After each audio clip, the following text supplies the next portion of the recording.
চৰকাৰ আজি আমি শ্ৰী গৌৰৱ গগৈৰ নেতৃত্বত অসমৰ কংগ্ৰেছ দলৰ সভাপতি শ্ৰী গৌৰৱ গগৈৰ নেতৃত্বত আমি এটা যাত্ৰা আৰম্ভ কৰিছো আজি ভালেমান দিনৰ পৰা। এই যাত্ৰাটোৰ নাম হ'ল সময় পৰিৱৰ্তনৰ যাত্ৰা।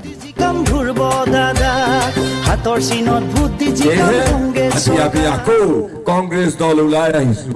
আজি আমি সেইকাৰণে খুজিছো যে এই বৰ অসমখন যিখন বিজেপিয়ে হিংসা বিদ্বেষ আৰু ঘৃণাৰ ৰাজনীতিৰ সৈতে ছাৰখাৰ কৰিছে, সেই বৰ অসমখন আকৌ আমি এই গৌৰৱ গগৈৰ নেতৃত্বত নতুনকৈ সজাই পৰাই অসমখনক প্ৰগতিৰ পথলৈ আমি লৈ যাম।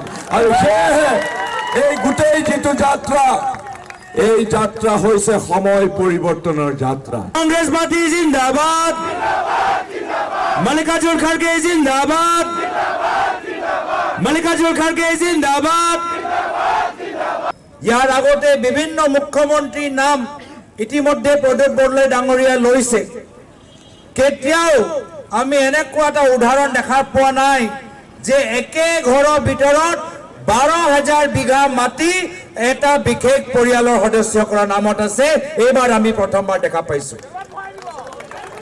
আজি এই কাৰণে এই মুখ্যমন্ত্ৰীক তেওঁলোকৰ যে অহংকাৰ, মাটিৰ প্ৰতি যে লোভ, সেই অহংকাৰ আমাক ভাঙিব লাগিব। আজি তেওঁ নিজে ঘোষণা কৰি দিলে যে বিধানসভা নিৰ্বাচন আগত কোনো পদ্ধতিৰে 6টা জনগোষ্ঠীৰ জনজাতিকৰণ হ'ব নোৱাৰে। আমি এই ধৰণৰ অহংকাৰী নীতি গৰিহণা দিছো, ধিক্কাৰ দিছো। কোন হয় হিমন্ত বিশ্ব শৰ্মা? কোন হয় হিমন্ত বিশ্ব শৰ্মা 6 জনগোষ্ঠীৰ জনজাতিকৰণক বাধা দিবলৈ? এইবাৰ হিমন্ত বিশ্ব শৰ্মাৰ অহংকাৰৰ পতন আজি তেওঁলোকৰ এই বাৰ্তাৰ পৰা হ'ব। আজি অসমৰ 6 জনগোষ্ঠী একত্ৰিত হৈ হিমন্ত বিশ্ব শৰ্মা ডাঙৰীয়া মুখ্যমন্ত্ৰী চকীৰ পৰা আঁতৰাব। ৰাইজৰ চৰকাৰ, হাতৰ চিনত বুদ্ধি জিকাম কংগ্ৰেছ চৰকাৰ। ৰাইজৰ বিপদ আৰু বুজি পাই দুখ, ধ্ৰুৱদায় আনিব সকলোলৈ।